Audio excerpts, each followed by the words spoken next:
Let's rock and roll. Welcome. We are here to talk about building your career and your network, learning about personal branding from this industry's top experts, our Enrollify creator team. I'm so excited that this panel is here today.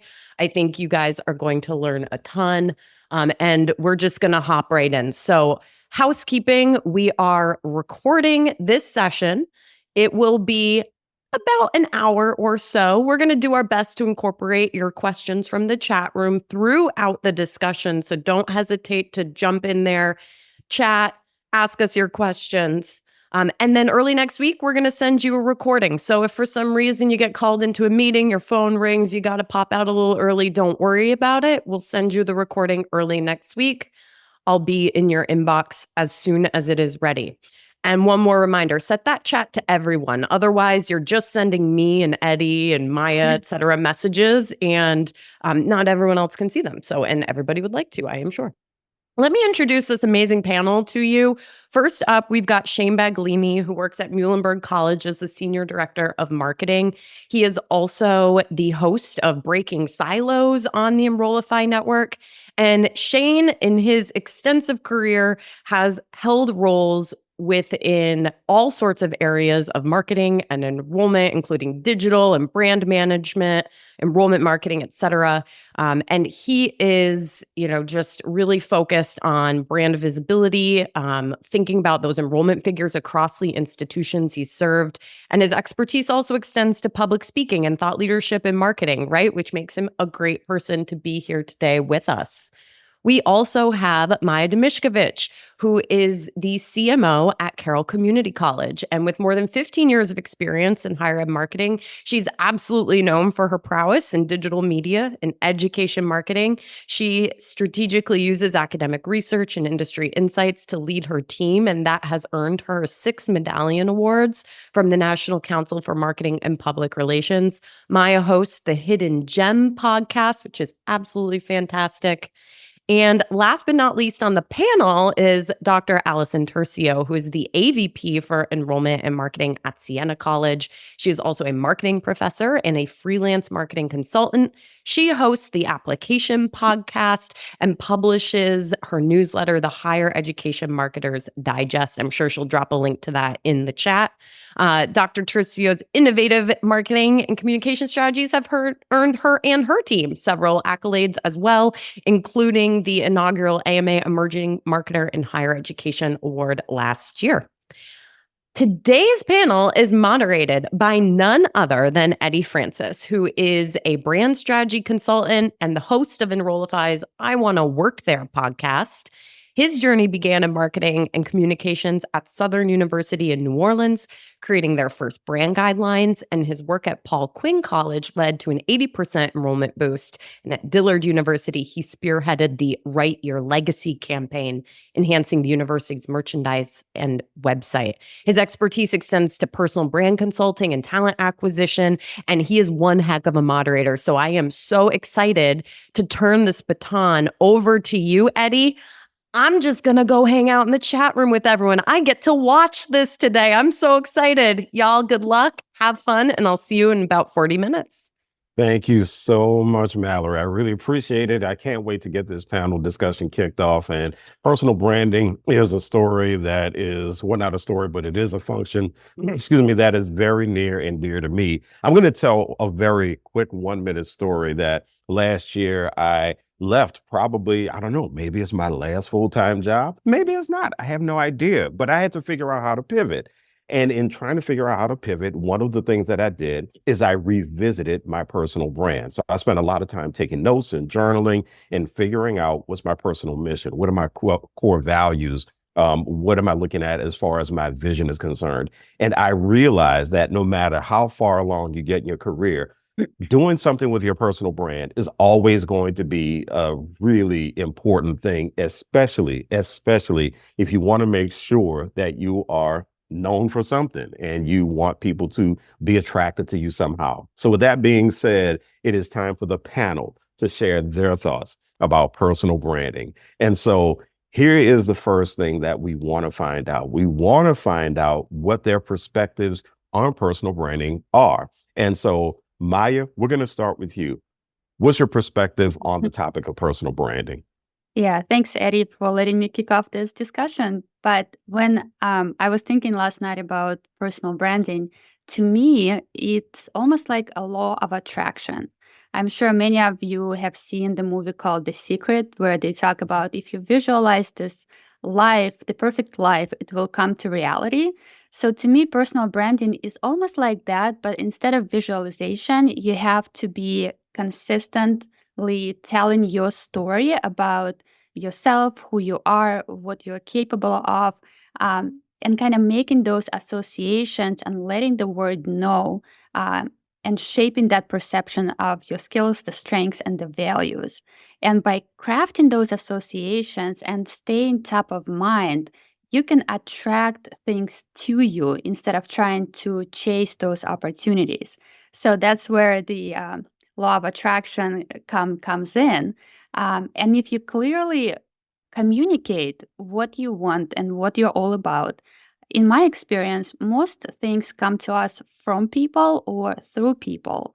But if you don't tell them about what you want or what you're capable of, how would they know? How would they know to call you on opportunities that align with your expertise and your values? So, for example, like when I think about myself, my values are innovation, being scrappy and creative, agility, collaboration, strategic approach, and I also want to have fun in the process. And when people think about marketing communication professionals in community colleges or open access institutions, I want them to think of me. And that's what I try to get across as my personal brand. And I feel like if you strategically craft those stories and consistently build the desired image, you can attract those opportunities into your life, whatever those opportunities that you're looking for. So that's my 2 cents on this topic. And you know what, Maya? Thank you for a great start. I started taking those already. Law of attraction. That is very, very cool. Shane, we're going to go ahead and bounce it over to you. What do you say, my friend? Yeah, I mean, to me, having a personal brand is a tool to not only showcase yourself, your work, your expertise, but also to showcase your employer and get the name out about your institution.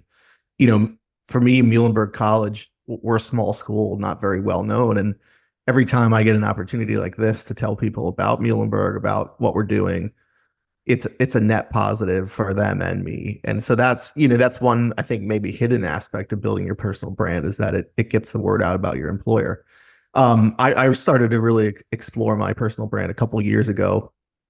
I think we could be a lonely profession at times, and I was, the main sort of strategist in a decentralized area, kind of feeling like I needed some community, some networking, some people to bounce ideas off of. And that's really how I got my start, kind of just interacting with people on LinkedIn, Twitter at the time, not so much anymore on that platform. But it really is a great way to build community and develop a network of people that you can lean on and look to for advice and things like that. I think it also gives social proof. And what I mean by that is, the more your name is out there on podcasts, panels, LinkedIn, webinars, things like that, you're associating yourself with expertise. And certainly you need the results to back that up, but your name is associated with expertise, and that really gives kind of social proof when you walk into a room with faculty or leadership or at a conference, to that you've got credibility and your name is being sought after. Kind of like Maya was mentioning, your name is being sought after for things like conference speaking engagements and really showcasing yourself as a thought leader. And I think that's one of the real impacts of personal branding. Yeah, Shane, I really hope that we get a chance to somehow come back to aligning a personal brand with a social media platform, because there's such an interesting conversation there, especially with Twitter converting to X and people making decisions there. But Allison, let's come to you. What you got? So I care so much about personal brand that I actually have a personal brand assignment whenever I'm teaching. I actually have my students think through their own perspective, their values, their goals, where you're trying to go, and then align, okay, what do I have to do now? What are my steps to actually make that personal brand come to life? So I'm a real true believer here in personal brand. I like to think about it in 3 categories. What's good for you, what's good for our industry, and also, like Shane was saying, what's good for our institutions. So one of the things, and I co-sign everything that Maya and Shane already said in terms of how it's so valuable for us to position ourselves and the law of attraction. One of the things I think is so great about personal brand is it's a great professional development. Because I put my personal brand out there and my own thought leadership out there, I receive back tenfold. I get to learn so much. Being the host of the Application Podcast, my team, I think they brace themselves when they know I'm doing a recording because they know I'm coming running down. Oh my gosh, you won't believe what this person's doing. This is incredible. We got to be thinking like this. So I get so much more, honestly, than I put in a way. There's great learning experiences. I am one of those people who believes that our industry as marketers, we need to be sharing. We cannot be holding everything close to the vest.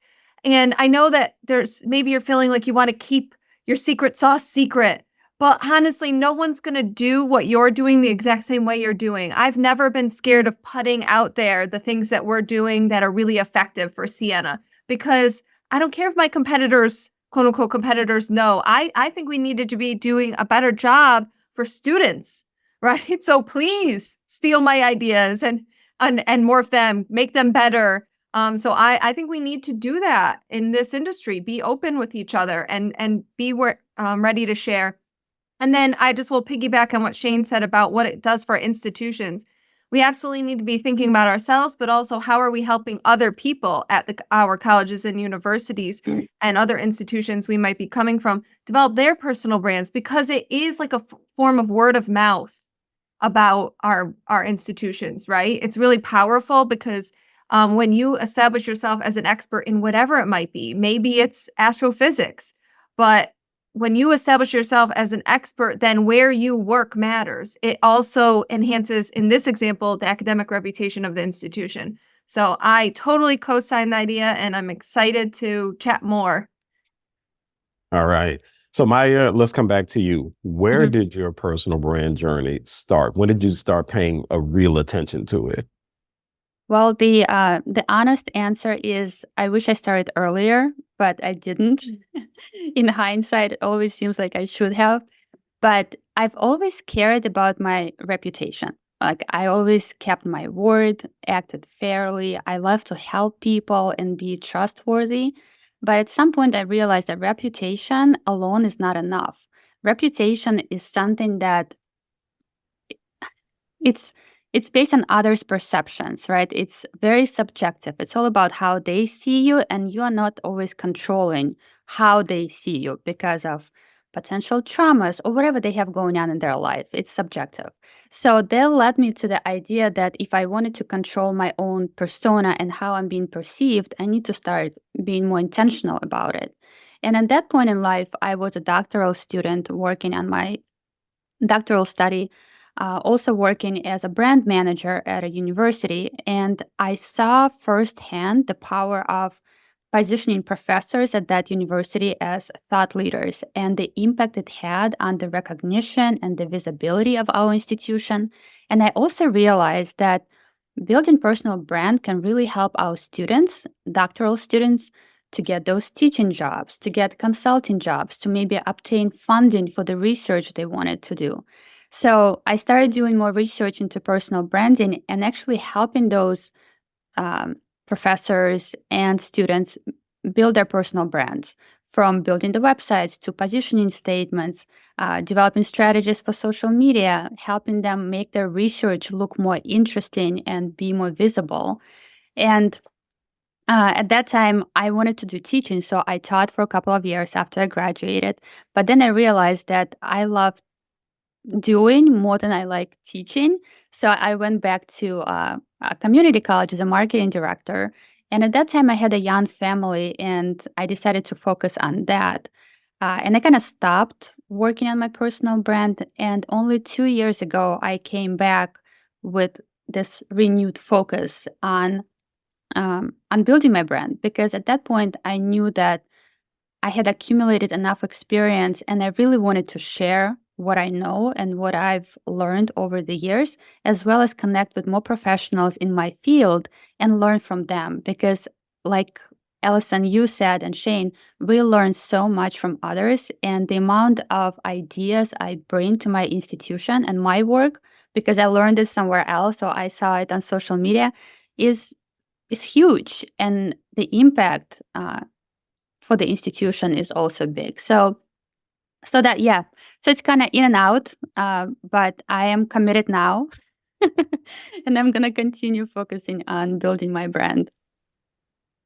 So, Allison, you talked about the fact that you go over these assignments with the students in your class, which I think is really awesome. I think I read a piece not too long ago, but it was years ago, where a college student said, "I'm a college student. How can I even have a personal brand? I'm not a CEO, and I'm not this, and I'm not that." So, for you, what are those first steps when you discuss it with your students? What are those first steps that someone should take if they're just beginning to build their personal brand?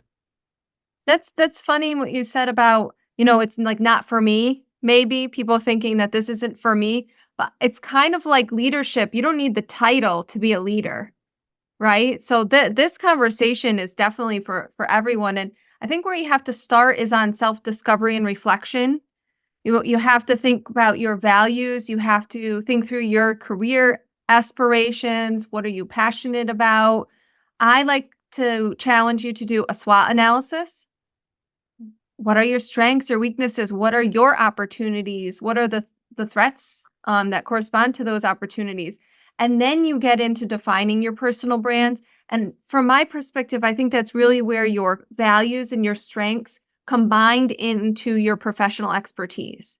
You have to think through what's your angle, what's your perspective, your niche. So for example, I don't see myself as a thought leader in higher ed marketing. I see myself as a thought leader in student-centered higher ed marketing. So what's your angle? What piece of that are you passionate about that you want to be sort of a spokesman for? And then you get to building it out, right? And I think you can always start with an audit of, for instance, what are you saying on LinkedIn right now? Is that matching to your what you know about yourself, what you want to portray about yourself, and then to that piece of the personal brand that you want to become known for? Hmm. Shane, so you talked about the alignment with your personal brand and the institution. I don't know if that would be an outcome, but if you had to talk about the outcomes of building your personal brand that you may not have expected, what would those be? Yeah, I can think of two that stick out. One is kind of the exposure has led to a lot of opportunities that I wouldn't expect when I first started this. So, for example, this year I've spoken at 3 conferences that I didn't submit a proposal for. Just last week I was at #HigherEd. That conference wasn't even on my radar until I was invited to speak. So, it's a little bit of imposter syndrome as well. It's because it's like, really, you're literally inviting me to speak. But it's definitely an unexpected outcome. And I think, it goes back to that point about social proof and people seeking you out as a speaker because of the expertise that you shared. One of the other outcomes of that is when you go to a conference and people recognize you, and it's like weird because you feel like, I'm not Yeah. what are you? What are you? How do you know me? So there is that, but those people are become friends immediately, and that's the other outcome that I wouldn't have expected.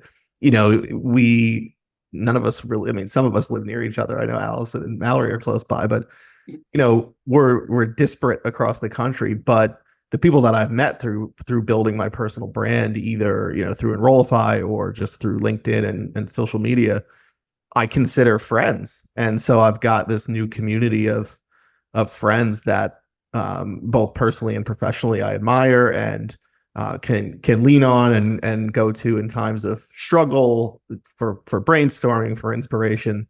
So those are really the two things that came to my mind when I thought about that question. My coworkers love to tease me, Shane, when we go to a conference together, because they'll be like, they're looking at you. They know Yeah. you. I'm like, oh my God. And Stop. I know Carrie is on here who asked for my autograph at the Engage Summit. And I was Oh like, yeah. first person that's ever asked for my autograph. I think she was shooting for a bingo card of every single think so. Enrollify creator. So, so wait a minute. So Shane, let's stick with you for a quick second here, because your network has expanded.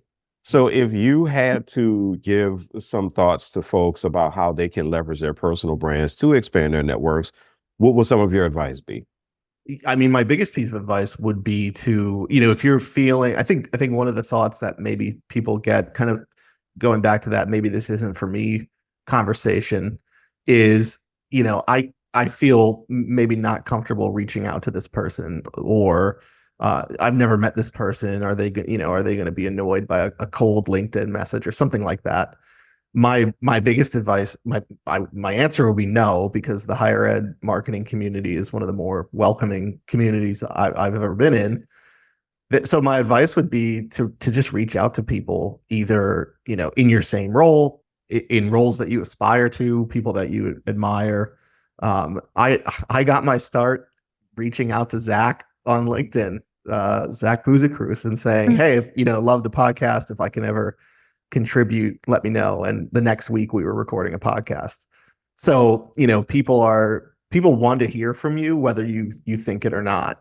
And I think the best way to expand your network is to just really intentionally do just that. Meet people, talk to people, especially at conferences if you can. I know networking is not everybody's strength, but again, I mean, I think the higher ed community is one of the more welcoming ones out there. So be intentional about it, and don't be afraid to reach out to people. Yeah. Okay. So I'm killing myself with Carrie's comments in the chats. She says her personal brand is Enrollify Stan. I love it. So, you know what? And I have to say this. I mean, when I think about the higher ed marketing community, I think about the phrase rising tides lifts all ships. And dare I say that when I was in this personal brand transition last year, it was the higher ed community that really helped me a lot as far as thinking about what it was I wanted to do to really make that conversion and to you know, make that pivot that I really needed to make. And so Maya, I want to come to you really quickly. And actually, Maya, Yeah. I do want to pick your brain about, because ever since Shane said something about this, my brain won't let it go. The conversion from Twitter to X. And so you work a lot with folks on social media, Maya. And so when you take a look at elements like that, how a platform might change, or how someone says, I don't think I belong on that platform. When you talk to people about aligning their personal brands with the platform, what does that conversation sound like? Well, I think most people think that they need to understand the platform, but the first step, like Allison said, is to understand themselves and to really understand what they stand for, what their values are, who the audience is, right? And then you decide where your audience might be on which platform. What do you feel comfortable with sharing? Are you a TikTok person and you're happy to be out there dancing? Or are you more of a writer and you want to be on LinkedIn, for example? So it's kind of understanding who you are, what your values are, and what is the best place for you to present this information. Some people choose to be on multiple platforms, and that's totally fine. It depends on how much time you have. But I would say the first step is know your values and your purpose. Why are you doing this? What are your goals? Because very often people go into this and without knowing what they really want to achieve. And of course, they're not seeing the results because they haven't decided what they want, and they get discouraged, and then they leave, and then they say personal branding doesn't work. So just kind of understanding why you're doing this. And I do work with a lot of faculty and staff and teach them how to build their personal brand. And what I often see is they might get started on social media and they don't see the engagement they were hoping for. They thought that once they post, everybody's going to be rushing to their post, liking and commenting. And that's usually not what happens, right? Sometimes your post will have no comments. Sometimes they may have no likes, and it may feel very lonely and very discouraging. But I do encourage people to kind of stick with it and know that people see your posts. They see what you have to say. They just don't always publicly show it, right? And I know this because I would go to meetings and somebody would always bring something up that I posted on social media. And then I would be like, why didn't you comment? Why didn't you like? Why are you telling me this in person? But people are sharing privately. They're not open to, especially this is the trend right now. They're not very open at publicly sharing. So, yeah. So, Allison, you just made a comment in the chat, and I would love for you to expound on that comment. Allison wrote, and look at the data. I felt good about decreasing my presence on X because I was actually getting more engagement on LinkedIn. So, expound on that, Allison. So I was actually really active in the Twitter community of higher ed for many years. And I do miss that piece of it. I miss that camaraderie that we all had. But when it was starting to get really divisive and nasty on Twitter, not about higher ed, but in general, I personally didn't like logging in and seeing that. And for me, it's not political about who owns it. It was really the content and just like the meanness and the negativity. And I didn't feel healthy. Like that was my personal experience of it, what I was seeing in my feed. So I really was looking at, well, do I need to be on X? Because I did feel the community wasn't as strong anymore because other people were leaving. But then I went and looked and I had more people I was connected with on LinkedIn. When I posted on LinkedIn, I was getting more comments and feedback anyway. So it doesn't always work out, right? That the thing that you feel like you want to do, the data helps you to do that. But in my case, it did. And I do think we have analytics, right? So you can use that to help you make decisions like this. Yeah, and let's take it off social media. And I asked this question, of someone one day. I asked them, okay, what if social media were to go away today? What do you do with your personal brand? So, what are strategies, Allison, that you see people in our audience can use to grow their personal brands outside of social media? I think the best thing in our industry is to propose to present at one of the conferences. I think that's the best way in. We all are doing such great things on our campuses. We have such great stories to share. I promise all of you do. If you ever want to brainstorm partner on what to propose for AMA or EduWeb, I am the chair of the program committee for EduWeb. I'd love to see your proposal. There's so many out there. High Ed Web, that's happening soon. Submit an idea. I think that's a great way to connect. I've never presented and not had people want to talk at the end, right? And be able to make new connections. And, oh, I'm doing this that's related to what you're doing. I just think the power of the conferences and budget might be an issue. I get that. But we have so many online options now, too. Cascade User Conference, they do theirs online. OHO does theirs online. There's definitely opportunities, even if you might not have that travel budget to go to the in-person conferences. Yeah, yeah. And I actually want to jump to Kristen's comment in the chat right now because I think it's such an important comment that she made. This is probably the third time, and we're just at the 30-minute mark, that imposter syndrome has been brought up. And Kristen wrote, it can feel that way. I am new to this and I'm trying to find my way. But as a consultant, I am not in the office and often alone. When I post, I can have imposter syndrome if there isn't the traction I am hoping for. The imposter syndrome then sets in. So I'm going to leave this open to the entire panel. And Shane, I'm going to start with you. How can people manage that imposter syndrome and just know that their brand has value? What do you think? Yeah, I mean it's tough. I'm the first one to admit that, the example that sticks out in my mind is actually when Mallory called me to see if I wanted to host a podcast, and I was like, "Me? You want me to host a podcast?" And so, it's still something that I combat all the time because, for whatever reason it might be, I'm at a smaller school, I'm not at a flagship brand, whatever it might be. It definitely is hard to combat. I would just say that, similar to Maya's point in the chat, is to just keep posting and engaging. I think there is somebody out there who needs to hear your idea, or needs to hear the result that you had, or needs the encouraging comment about something they posted. So engaging that way.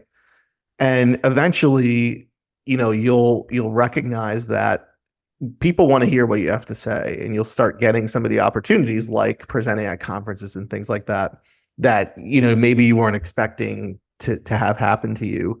So it is hard to overcome. I don't have really the perfect advice, because it's different for everybody. I would just say that it's something I think we all still deal with to a certain extent, and to just keep engaging with people and form that community on a personal and professional level, because the personal relationships that I've formed through this process are just as valuable as the professional, in my opinion.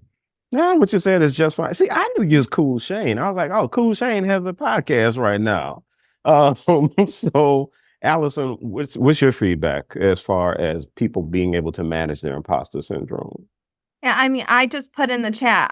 Every time I am thinking or writing up something that I'm going to post, I feel unsure. I feel a little bit anxious about what's the response going to be. I think about that. Sometimes it makes me pause. Sometimes it makes me stop saying what I really want to say. So don't let it stop you. Keep going with it. I think, though, instead of thinking about just what you're putting out there, comment on what other people have out there too. And let's all do that. Wouldn't we all, our imposter syndrome, by the way, would all be cured if all of us made sure we were commenting and liking when one of us was putting stuff out there, right? Like, let's give each other that exchange. Let's be a community. So let's start there. But I think don't worry so much about what your original post, what else is out there that you can be commenting on and engaging with. And that builds up some connections, right? So then when you go and do it, those people will reciprocate. Thank you so much. What about you, Maya? I think there are a lot of emotions associated with social media, and there's a lot of anxiety that people can experience. And that's totally normal. Anytime you put yourself out there, you could potentially be overthinking, or you could put more meaning into what it really deserves. People really don't care more about themselves more than they care about what you have to say. Let's be honest, right? So you think that everyone cares, but in reality, maybe they'll give it like a second and then move on. So don't put too much importance on it. Just look at it as a game, as a way for you to share and engage. It's not that important. And when I work with faculty and staff, they often say, well, who am I for people to listen to me? Like, why would they even want to follow me? And I say, well, you have a lot of experience that you don't realize. And there are people who want to see what you have to say.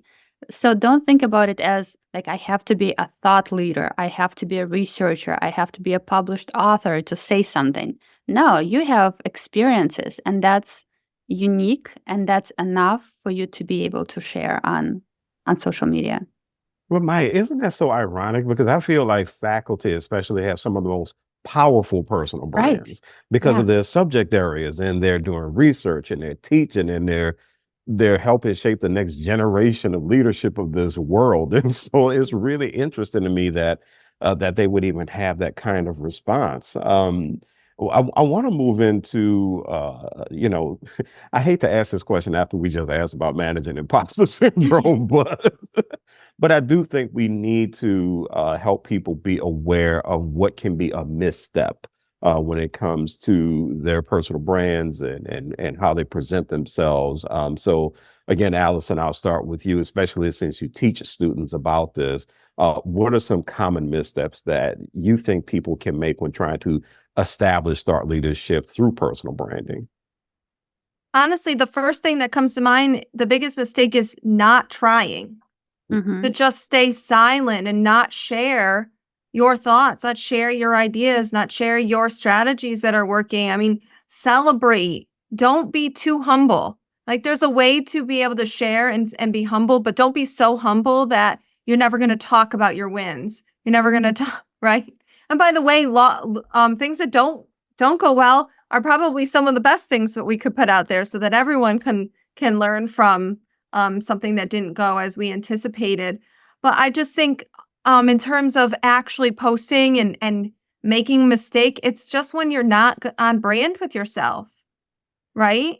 I mean, if you're out of sync with what you want to portray, that's where it's going to go wrong. As long as you're staying authentic and true to you, then it's all going to be fine. And speaking of authenticity, you can spot if your LinkedIn post has been written by AI from a mile away. So don't let AI do it for you. This is not the place to do that. Let AI proofread it for you, but this is the place for original thought. This is not the place to put in, I need a LinkedIn post. I want to be a thought leader on this topic.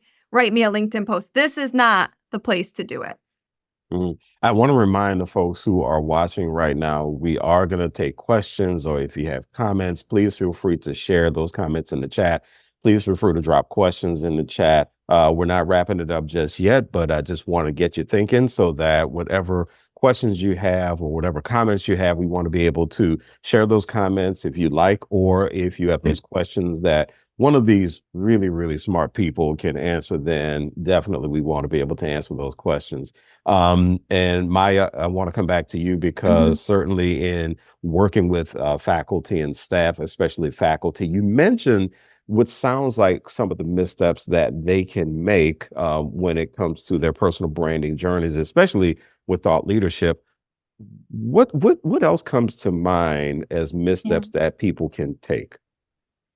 I think one of the very common perceptions that people have about posting on social media or promoting your own brand is that it is all about bragging. It's about self-promotion. And faculty are usually humble, right? They like to teach and they like to talk to students. They're not very, very promotional. So what I try to tell them is to shift your mindset from talking about yourself to trying to help and provide value. And once you make this shift, you realize that it's not about bragging. It really is about contributing and finding a way to share in such a way that adds value to other people's life. And then the light goes on and like, okay, that makes sense. Now I can do it. Because before they didn't see it that way. Shane, is there anything that comes to mind for you? Yeah, two things that were my own missteps come to mind. The first one was comparing myself to people I admire and aspire to be in their roles. And it led to a bit of imposter syndrome personally, because as I'm going to post on LinkedIn, I'm like, well, nobody cares what my thoughts on this subject are because I'm not such and such.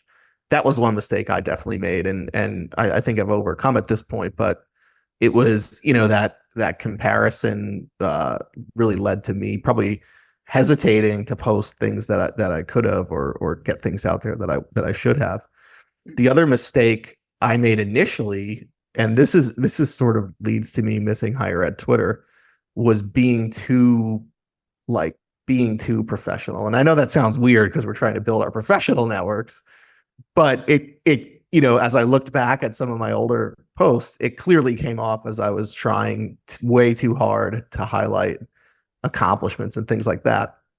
And, Twitter was an outlet you could be yourself a little bit more because of you're not so connected to your employer. I remember a couple of months ago, I had a conversation on Twitter with Jenny Petty about Uncrustables. It's like, where else am I going to have a conversation with a CMO about Uncrustables? So those are two things that, that sort of comparison idea and kind of trying too hard to promote your accomplishments were two of the mistakes I made. Wait, were they the posts where it says, had a great time meeting with financial aid today? Yeah, right. Exactly. I'm excited to share that. Yeah. And I'm like, are you really having a great time in these meetings? Yeah. I want to go to a question that came up in the chat from Catherine. Can you share how mentors play a role in your personal branding What is your experience? I will play bingo on this one. Allison, I'll come to you. What's your response to that? Yeah, I think of it in two ways. One, when I was going through my doctoral program, I had a really, really great faculty mentor. And that wasn't specifically about personal brand, but she coached me to put myself out there more, right? She said, you got to share this more. So having that cheerleader, right? That is so important. But then I also have people that maybe aren't an official mentor. Like I haven't emailed them and said, would you be my mentor? But by the way, I'm very willing to do that for anyone. I love playing that role. But there's people I admire very much, that I follow very much. I think of Jamie Hunt. I think of Carrie Phillips, Jenny Petty. There's so many great people. So there's people I admire and I watch what they do, and I'm just so impressed by them. So that's almost like inspirational. So I think mentorship can play two roles: one on the coaching side and the cheer side, but another one on just inspiration. Yeah. Shane, I want to thank you for bringing up Crustables, because now we have a conversation about Crustables happening in the chat. But what would your response be to the to mentoring? Yeah, I think similar to what Allison said about not having like official mentors, but people you look up to, be sort of a cheerleader for you as well is important. One of the other things, and it's related to how I got to Enrollify, was having a partner, or working with a partner that is champions their clients' personal brands. So at Muhlenberg in the graduate space, we use Element 451, and Mallory and Element do a wonderful job of highlighting their clients' successes. And so having a partner like that in your corner to help you kind of promote yourself, promote your institution and your work, is something that's really helpful. But one of the things that I distinctly remember was somebody that I admired a lot messaged me on LinkedIn and just let me know that they were a fan of what my content, and excited to see more from me. And to me, that was it felt really good to have somebody reach out like that. And Maya, what do you think? Agree with all of the above. I would say the person who helped me the most was my personal coach. That's the person who I can talk to about any feelings that I have associated with social media. When I feel lonely, when I feel hesitant or anxious, it's really good to work through that and identify where is it coming from, so you can kind of remove it from your body and feel much better about posting. But I think finding a mentor is huge if you can find someone who you really admire and can help you get to where you want to be. We have a great question by Aaron, but before we get to Aaron's question, Mallory, I'm going to bring you back in because you have some things to share with folks. But for those who are watching right now, don't go anywhere, because we are not done by any stretch of the imagination. Mallory, to you. Amazing. Well, I just launched a poll because we are at that 45-minute mark or so, and I'm kind of curious what the temperature is in the room. After this session, how likely are you to implement some of these ideas and strategies for managing your personal brand? So we're going to give that just a moment to run while I get my screen share back up. Don't worry, I got those notes on the side already. All right, so we're going to close down this poll in 3, 2, 1. And the great news is that everybody responded with either heck yes or pretty likely. So it sounds like, panel, you have done your job. Nicely done. All right, but let me just cover a couple things that are happening on the network in the next couple months that are super exciting.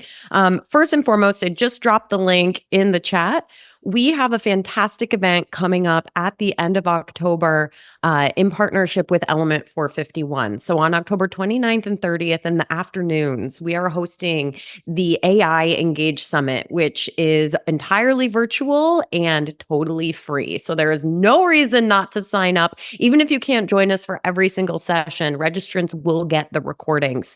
This event is packed with insights and case studies and some conversations around AI and its impact on student recruitment, student engagement, and enrollment marketing. In fact, Eddie, our rock star moderator, is going to be moderating a current student panel to get their perspectives on AI. And Allison, I got to say, we totally borrowed this idea from your awesome program at the EduWeb Summit. So we love that. We have a lot of great sessions. You can learn all about them on the website. Register at the link I dropped. You definitely won't want to miss out on that. And as many of you know, we recently launched our new Enrollify course, Lessons in Leadership, which Dr. Carrie Phillips, who has been mentioned already today, is teaching. And while this course started on Sunday, it is definitely not too late to sign up because you can do this entirely asynchronously. We have two options where you can choose to join the cohort. There are still spaces available, or just take the course at your own pace. We are really gearing this towards new and aspiring leaders. Carrie and I feel like there is just simply not enough training in our industry for people who are being elevated into leadership roles, and we're making it our personal mission to change that. So I hope we will get to see some of you in that course. We're going to be releasing modules every single week over the course of the next 7 weeks. And like I said, it's definitely not too late to sign up. All right, Eddie, before I hand it back over to you, I've got one more poll for everybody. I'm just kind of curious, right? Would you recommend a future Enrollify webinar to your colleagues? Hopefully the answer is yes. If you're still on the fence, we totally understand. Maybe you'll come back for the next one and we can change your mind to absolutely. But we're just kind of curious how today's going, and if we really pay attention to your feedback. So please fill that out. I'm going to let that poll run for just a few more minutes, but Eddie, I'm out again. Back to you. All right. So let's go with Aaron's question, because this is an important question. How can personal branding evolve over time as we advance in our careers, and what steps should be taken to ensure it remains relevant? Shane, I'll start with you. Yeah, I would say the way I would see it evolving is kind of as you progress in your career, so would your sort of thought leadership activities. So for somebody more junior in their career, your thought leadership might be more operational and project based and best practice based. As you advance in your career, you'll probably find yourself contributing more thought leadership around managing people and leadership training. So I think as you advance in your career, it's a kind of a natural flow that the things that you're talking about would advance as well. And I don't to remain relevant, I think it's all relevant. And even if you are in that CMO role, but you're still talking about project-based outcomes and things of that nature, that's certainly relevant for again folks junior in their career. So yeah, I think just evolving what you're interested in, what you have expertise in as your career advances is the way to remain relevant. What do you think, Maya? I would say that the foundation of your brand will probably not change because it is rooted in who you are, your values. But what will change is your content pillars might evolve, and the audience you're speaking to will probably change. But it's natural, right? So, yeah. What do you think, Allison? Yeah, I mean, I think our industry changes really fast. Even though we're accused of being very slow industry, a lot has changes, but especially because of our audience, right? They're changing, so we got to change. So we've got to change with that in terms of the content. Like, I would never, ever, ever have guessed a year ago that I was going to do a presentation on how we're using generative AI to personalize communications, right? Like, who could have said that 2-3 years ago? So we have to be changing our thought leadership and the content around what we're talking about with our industry and with our audiences and what's happening. But at the same time, I agree with Maya, we got to stay true to ourselves at the same point. I don't imagine my values changing. I don't imagine my perspective that being student-centered in what we do and the decisions we make, I don't think that will ever change for me. It's just the tools and the strategies that we're talking about might. We have 9 minutes left, and so we're going to fit in 2 more questions here, which includes final thoughts. But for all 3 of you, any advice for those just starting on the journey to address a concern that their institution might look at building their personal brand as a negative or as a sign of them trying to move on? Shane, I'll start with you with that one. Yeah, I think this is a very real concern for people. I think, we talked about the faculty dynamic in terms of having strong personal brands, and I think it's a little different for staff based on a number of factors.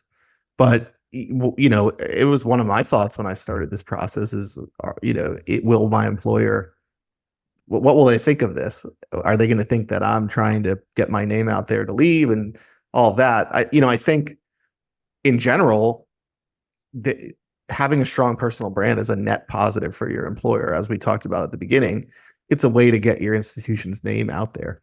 So I always try to make sure that I am mixing in at least some content about my work at Muhlenberg and highlighting what we're doing, highlighting others at the institution and what they have going on, and just making sure you're striking that balance of, yes, promoting yourself, promoting your work, growing your network, but also making sure that you're balancing that out with promoting your employer, especially on a platform like LinkedIn, that you are very connected to your professional setting. So just making sure you're balancing out the personal and the professional in a way that shows your employer that I'm also here to promote you as well.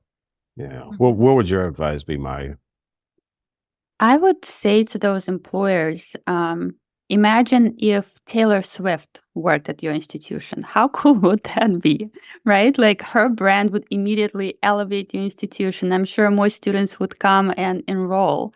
And then other people would be like, wow, this is such a cool place. Even Taylor Swift works at this institution. I know this is taken to an extreme, but I do think that the same concept applies to micro-influencers and people like employees and faculty who have maybe a smaller sphere of influence, but it's still influence and it still has an impact on your institution. And imagine if you have multiple faculty and multiple employees all amplifying the brand. I think it adds up and it positively changes the perception of your institution, not only for students, but also employees coming into your institution. And I do think that if you have this concern, talk to your supervisor and be open and clear about what your goals, what you're trying to achieve, and how it will benefit you personally and the institution as well. Because I feel like it really helps being open and clear. And if something comes up in that conversation, you can readily address instead of trying to hide and worry. Just talk to your supervisor. All right. And Maya, I think you just gave Allison an idea. I don't know what Sienna's going to think of it, but Sorry. Allison, what would be your advice? I 100% agree. Be transparent, have conversations, especially with your supervisor, of where you want to go with your career. Make sure that you're mixing in some shout outs for your institution itself. And if you're doing all of that and your supervisor or the institution is still not in support of you, I would just take note, because it says more about them than it does about you. And that's when you really have to decide if it's the right kind of place, the right kind of match, the right kind of leadership for you. So we absolutely have a responsibility on our side to be doing those things that Shane and Maya were talking about, but we take note of their reaction. Yeah. And, I want to add a really quick comment here that I actually had this comment with someone who was reporting to me at a former job. And my comment was, listen, let's figure out how everybody can win. You win, the institution wins, everybody wins. But just know that if you do a great job right here, right now, the institution is going to be the win to your back. And so I think that can definitely work out. We have 4 minutes here. So let's get some final thoughts. And Maya, I'm going to start with you. What would be your final thoughts about people building a great personal brand in this field? I would just say, just do it. Just kind of start today. Don't be like me, where you would be in a year on this podcast saying, I wish I started earlier. Start now and slowly. It's a slow process and it's going to take time. So the sooner you start, the better. All right. What about you, Shane? I would just say be yourself, be authentic, be transparent, and just stay true to what your goals are and what you want to get out of the building your personal brand process, because that's the clearest path forward to, I think, where you want to go. And Allison, you get the last word. I just want to offer help. You want a mentor? You want a thought partner? Please reach out to me. You've got an idea for something we could talk about on my podcast? Please send it my way. You got a blog post you've written and you want it in my newsletter? Send it my way. I'm happy to support you in your personal brand journey. Awesome. Well, many thanks to the panelists this afternoon, Maya Demishkovich and Shane Baglini, Allison Tercio, and many thanks to Mallory for your energy all the time, and thanks to Aaron from Enrollify. Make sure you hang out with us at Enrollify. Go to enrollify.org. Check out all of the podcasts. Trust me, you have a lot to learn and a lot to listen to. So for everyone who participated this afternoon and hung out with us, thank you so much. I'm Eddie Francis, and thank you so much. That is going to do it, and have an excellent, excellent weekend. Thanks, everybody. Thank you. Bye, everyone. Bye.